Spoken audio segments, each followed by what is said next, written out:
Bismillahirrahmanirrahim. Assalamu alaikum students. Hope you all fine. आज का हमारा टॉपिक है परचेज ऑफ बिजनेस। इससे पहले हमने जो टॉपिक कंक्लूड किया that was partnership resolution.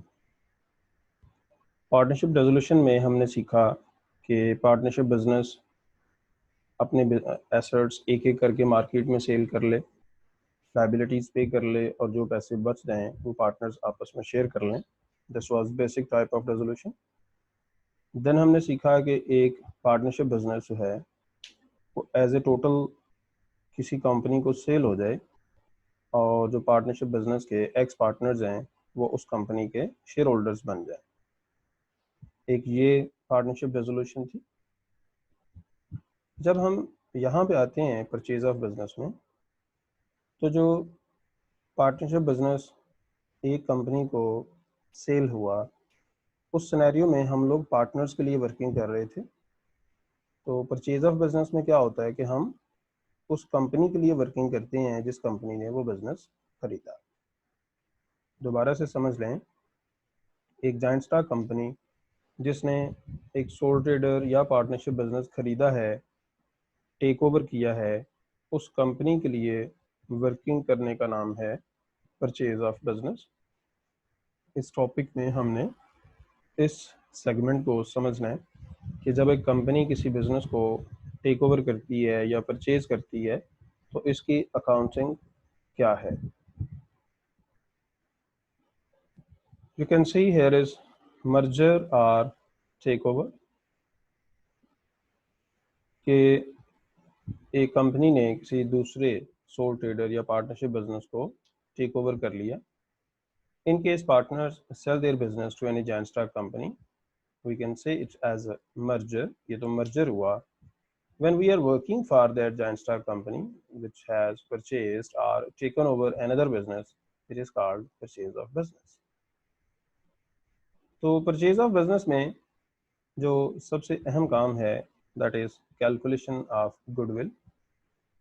Goodwill की definition हमें already कुछ अंदाज़ा है कि जो business की good reputation की वजह से, good location की वजह से, वेरी लॉयल कस्टमर्स लिस्ट की वजह से एक मार्केट वैल्यू डेवलप हो जाती है किसी बिजनेस की, दैट इज गुडविल।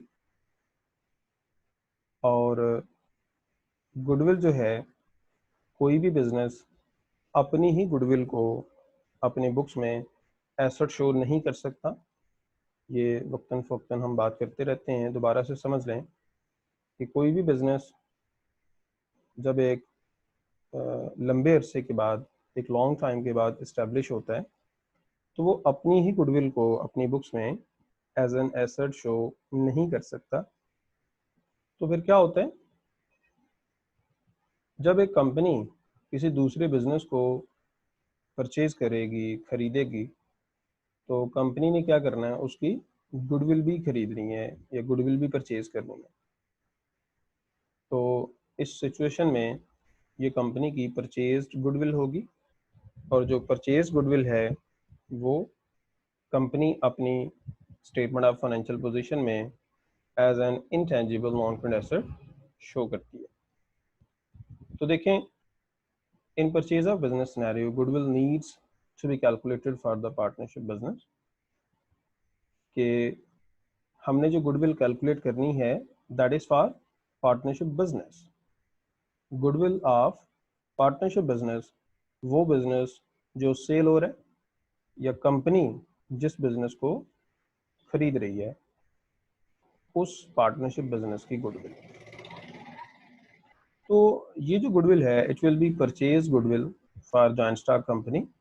और अगर ये परचेज गुडविल है तो इसको हम intangible non current asset show करेंगे in joint stock companies statement of financial position. Then what is the formula to calculate goodwill? How to calculate goodwill? तो कंसिडरेशन, फेयर वैल्यू या मार्केट वैल्यू, इससे हम वाकिफ हैं। एक कंसिडरेशन क्या होती है, जो पार्टनरशिप रेजोल्यूशन के सिनेरियो में हमने देखा कि पूरा बिजनेस जितनी वैल्यू का सेल हुआ दैट इज कंसिडरेशन या fair value of that partnership business. तो कंसिडरेशन में हम लोग माइनस कर देते हैं value of net assets. Value of net assets, ये किसके नेट एसेट्स हैं? This is of the partnership business. दोबारा से देखें, पार्टनरशिप बिजनेस की कंसिडरेशन और पार्टनरशिप बिजनेस के पास जितने नेट एसेट्स हैं, दोनों का डिफरेंस जो होगा वो गुडविल होगा। सपोज आप किसी भी बिजनेस को फॉर एग्जांपल ले लें, सपोज फ्रेंगोज एक हमारे शहर का स्टैब्लिश्ड बिजनेस है, तो वो अगर पिज़्ज़ा हट वाले फ्रेंगोज को टेक ओवर करना चाहते हैं, सपोज फ्रेंगोज के जो मार्केट वैल्यू है, जो फेयर वैल्यू है, वो डिसाइड हुई कोई 150 करोड़। तो जितने भी उनके आउटलेट्स हैं एवरीथिंग, तो 150 करोड़ में जी उनके सौदा हो गया। अब हम देखेंगे कि फ्रेंगोज के रियल टाइम नेट एसेट्स हैं कितने। Net assets means total assets minus total liabilities. तो वो जब कैलकुलेट किया गया तो वो तकरीबन 100 करोड़ के करीब बन जाते हैं।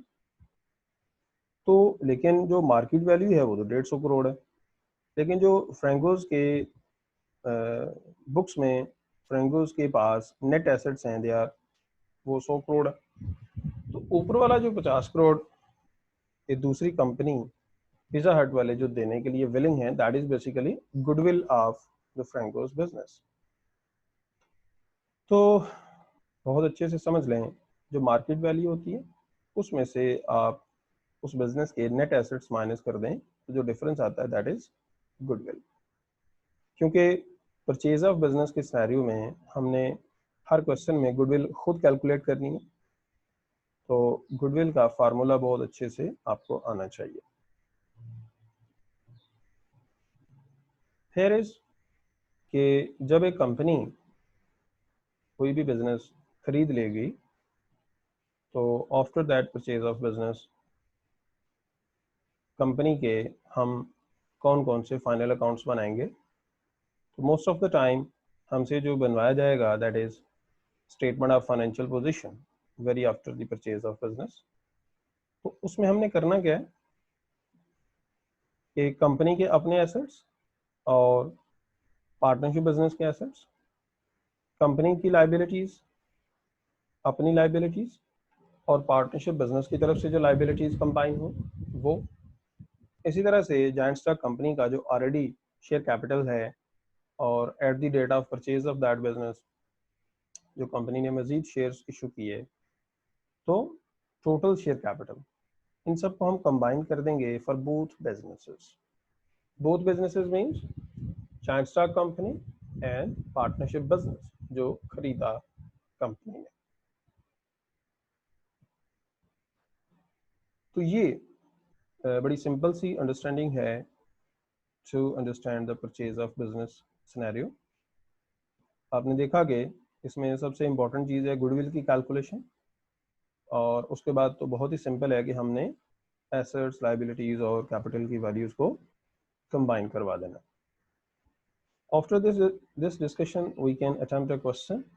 तो हम एक क्वेश्चन पे चलते हैं। ये वर्कशीट आपको शेयर कर दी जाएगी परचेज ऑफ बिजनेस की। परचेज ऑफ बिजनेस में हम क्या सीखने जा रहे हैं कि एक कंपनी जो कि किसी भी सोल ट्रेडर बिजनेस या पार्टनरशिप बिजनेस को खरीद ले, तो इस परचेज ऑफ बिजनेस के सिनेरियो में हमने कैसे वर्किंग करनी है, गुडविल कैसे कैलकुलेट करनी है, उसका फार्मूला हमने सीखा, और कैसे हमने दोनों के रिकॉर्ड्स को, दोनों की वैल्यूज को कंबाइन करना है। तो देखें जी, here is a question. Husna had been a sole trader for many years and has decided to retire. Her statement of financial position at 30th June 2016 was as follows. So this is statement of financial position. थोड़ा नीचे आए तो हमें कहा गया कि 30 जून 2016 को Husna sold her business to FLF limited. अब जब हम सोल्ड की स्टेटमेंट पढ़ते हैं तो ऐसे लगता है कि ये रेजोल्यूशन है, तो ठीक है हुस्ना का बिजनेस सेल हुआ, लेकिन आगे चलें तो रिक्वायरमेंट पे जाके पता चलेगा कि बेसिकली ये सिनेरियो किस चीज़ का है, रेजोल्यूशन का या परचेज ऑफ बिजनेस का। Statement of financial position of FLF limited at 30 June 2016 before the sale was as follows कि अभी कंपनी ने वो बिजनेस खरीदा नहीं है, खरीदने से पहले जो कंपनी की स्टेटमेंट ऑफ फाइनेंशियल पोजीशन है वो कुछ ऐसे है। उसके बाद हमें कहा गया, ये दो लाइनें हम बाद में पढ़ते हैं, इसको पढ़ें। The total purchase consideration was $440,000। इसका मतलब क्या है कि हुस्ना का बिजनेस जो सेल हुआ है वो कितने का हुआ है, $440,000 का, या FLF लिमिटेड कंपनी ने हुस्ना का बिजनेस, पूरा बिजनेस, सारा बिजनेस कितने का खरीदा, आंसर इज $440,000 का।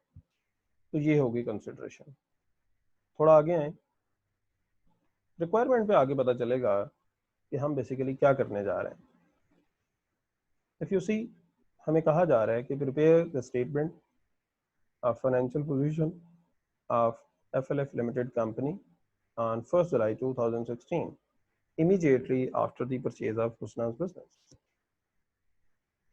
कि जो ही कंपनी ने, FLF लिमिटेड कंपनी ने हुस्ना का बिजनेस खरीदा, तो खरीदने के बाद उसकी स्टेटमेंट ऑफ फाइनेंशियल पोजीशन क्या होगी वो हमने बनानी। तो अगर आप गौर करें तो हमें जो वर्किंग पूछी जा रही है that is for FLF limited company, not for Husna.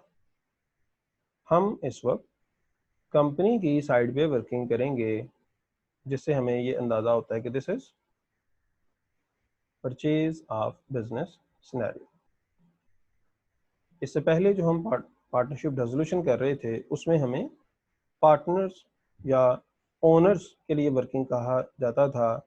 हम रेजोल्यूशन अकाउंट या रियलाइजेशन अकाउंट बना रहे होते थे, बैंक अकाउंट बना रहे होते थे और कैपिटल अकाउंट बना रहे होते थे। So that was partnership resolution. अब जिस कंपनी ने बिजनेस खरीदा है, हमें रिक्वायरमेंट ही उस कंपनी के लिए पूछी जाएगी। So this is purchase of business scenario. अब देखते हैं इसमें हुआ क्या। सबसे पहले हमें कहा गया for the sale of business हुस्ना's premises were revalued at $280,000। इसका मतलब क्या है ज़रा समझ लें कि हुस्ना के जो प्रेमिसेस $1,20,000 के थे, कंपनी ने उनको जब खरीदा तो वो कितने का खरीदा, $280,000 का। अगर आप बेसिक लेवल पे चले जाएं तो पार्टनरशिप रेजोल्यूशन में भी ऐसे होता था कि किसी भी बिजनेस के जो प्रेमिसेस हैं या मोटर व्हीकल्स हैं या मशीनरी है, उसकी एक वैल्यू होती थी जो उसकी बुक वैल्यू होती थी, जो स्टेटमेंट ऑफ फाइनेंशियल पोजीशन में शो हो रही होती थी, और नीचे से आगे बताया जाता था कि जी ये बिल्डिंग बिजनेस की कितने की सेल हो गई। तो इस वक्त भी ऐसे ही है कि हुस्ना के जो प्रेमिसेस हैं वो कंपनी को कितने के सेल हुए, $280,000 के। इसी तरह से trade receivables balance of 1200 were return of. इसका मतलब क्या है कि हुस्ना के बिजनेस के जो रिसीवेबल्स हैं दे आर 17,200। तो जब ये रिसीवेबल्स कंपनी को शिफ्ट होंगे, कंपनी के साथ कंबाइन होंगे, तो वो 17,200 के साथ नहीं होंगे, बल्कि इसमें से 1200 माइनस कर दें तो 16,000 वैल्यू कंबाइन होगी। तो ये सिर्फ दो वैल्यूज, दो एसेट्स की वैल्यूज ने चेंज होना है, एक तो प्रेमिसेस और एक रिसीवेबल्स।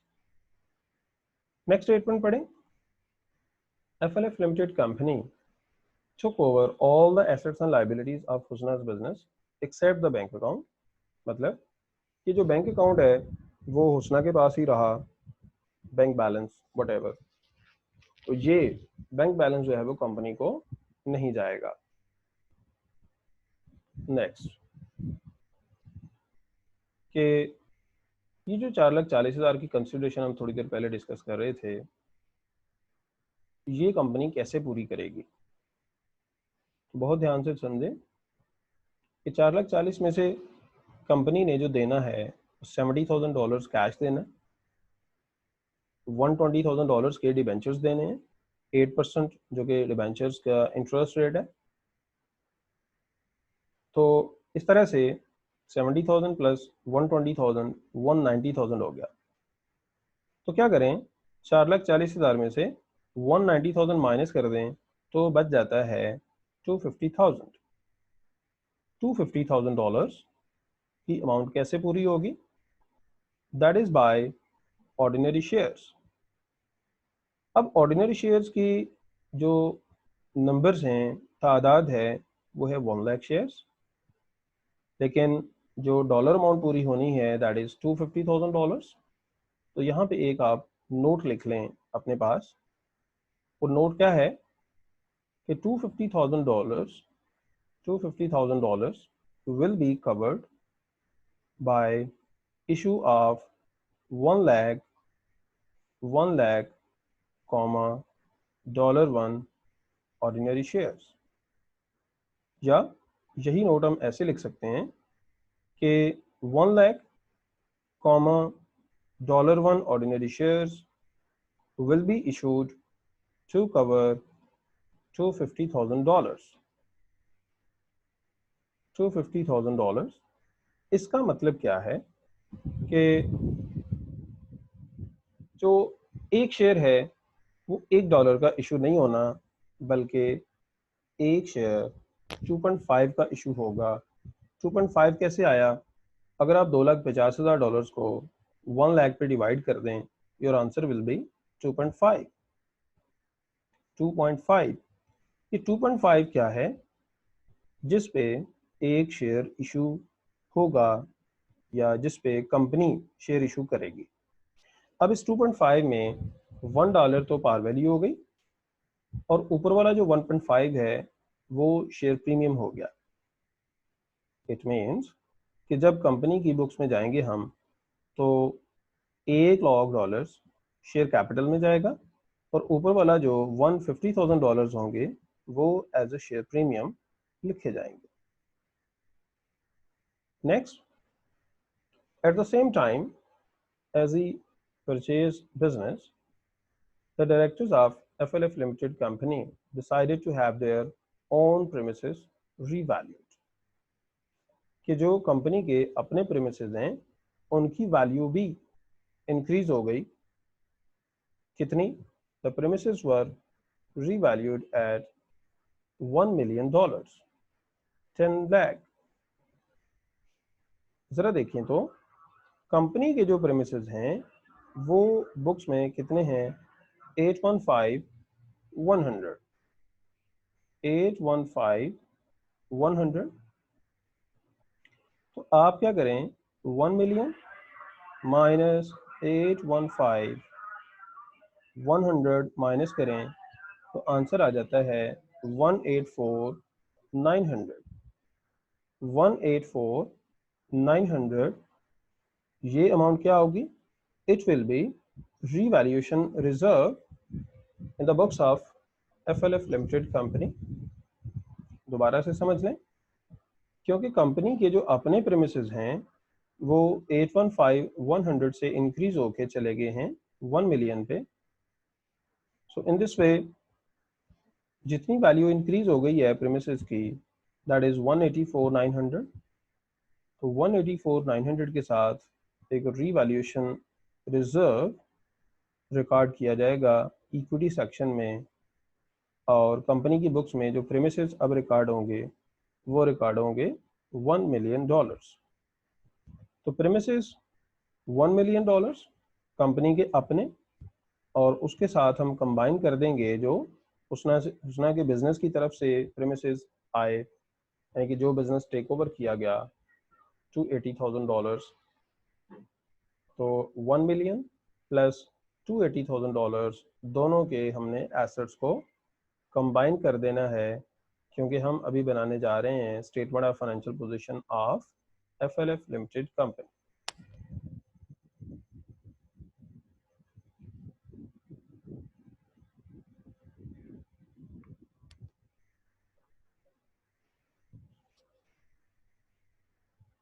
तो देखें जी, जब हम दोनों बिजनेसेस को कंबाइन करेंगे, एक तो क्या होगा, दोनों के प्रेमिसेस कंबाइन हो जाएंगे। कंपनी के अपने प्रेमिसेस हो गए 815 से 1 मिलियन के, तो 1 मिलियन प्लस 280,000 दोनों को कंबाइन करके लिख दिया जाएगा।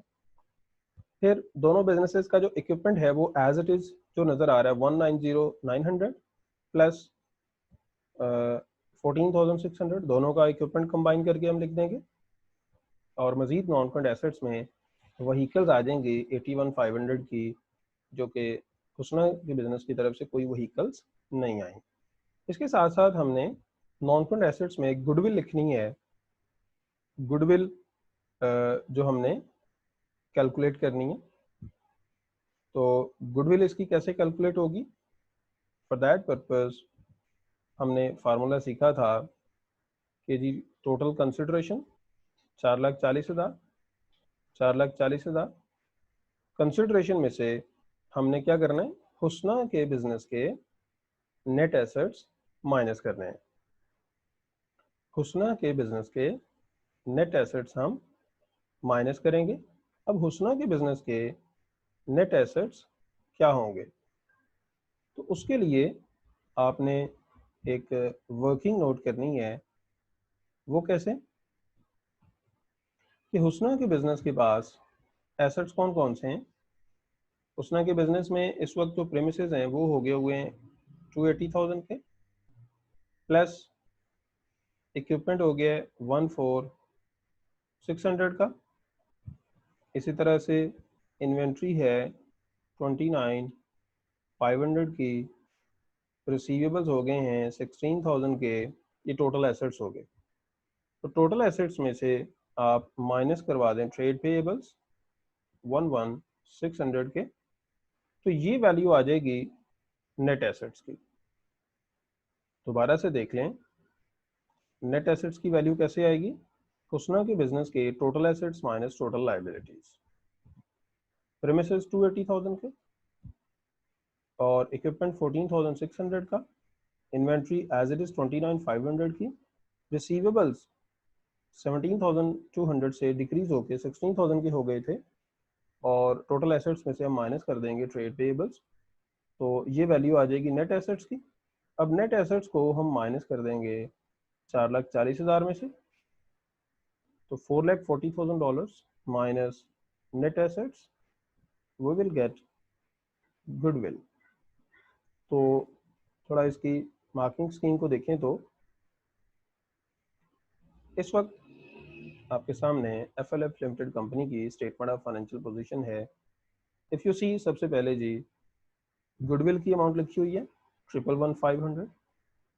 कैसे कैलकुलेट होनी है वो आपके सामने है कि 4,40,000 में से नेट एसेट्स की वैल्यू माइनस की गई, और नेट एसेट्स हमने कैसे बनाने हैं, हुस्ना के बिजनेस के total assets minus total liabilities, जैसे मैंने थोड़ी देर पहले बताया।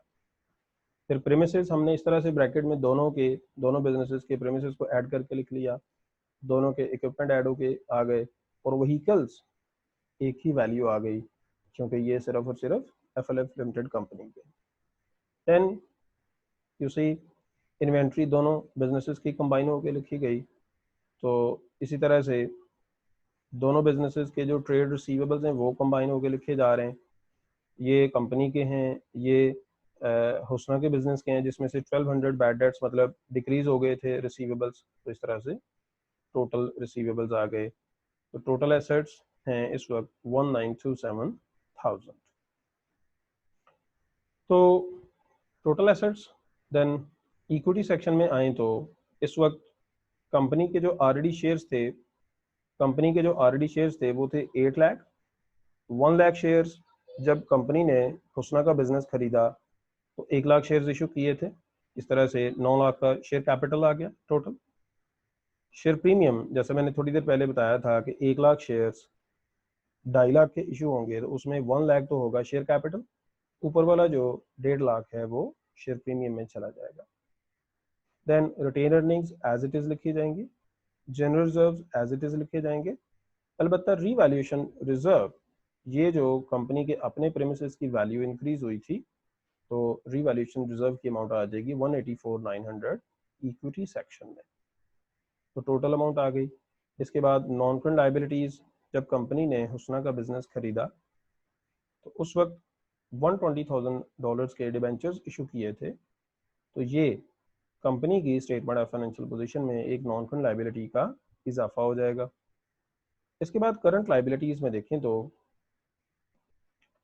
ट्रेड पेएबल्स, ट्रेड पेएबल्स दोनों बिजनेसेस मतलब कंपनी और हुस्ना का बिजनेस दोनों के ट्रेड पेएबल्स ऐड हो गए। इसके बाद ये कैश एंड कैश इक्विवेलेंट्स, ये क्या है? अगर आप यहाँ पे देखें तो कंपनी की जो स्टेटमेंट ऑफ फाइनेंशियल पोजीशन हमें दी गई थी क्वेश्चन में, कंपनी के पास करंट एसेट्स में जो बैंक बैलेंस है दैट इज ओनली 7100 का बैंक बैलेंस मौजूद है कंपनी के पास। लेकिन हमने ये जो इनका एग्रीमेंट हुआ था परचेज एग्रीमेंट, उसमें देखा था कि कंपनी ने $70,000 का कैश देना है। इसका मतलब ये है कि $7100 जो कंपनी के पास मौजूद है, बाकी अमाउंट ओवरड्राफ्ट से ली जाएगी, फ्रॉम ओवरड्राफ्ट। कैसे? ये देखें, ये करंट लायबिलिटीज में 62,900 का एक ओवरड्राफ्ट शो हो रहा है एज अ करंट लायबिलिटी। तो इस तरह से total assets is equal to equity plus liabilities. तो ये है जी परचेज ऑफ बिजनेस। इसका बी पार्ट जो है वो आपने छोटा सा है, इसको देखने, अगर ना समझ आई तो वो इंशाल्लाह एक्सप्लेन कर दिया जाएगा। लेक्चर का टाइम पूरा हो गया, अपना बहुत सारा ख्याल रखिएगा। अल्लाह हाफिज़, ये मान।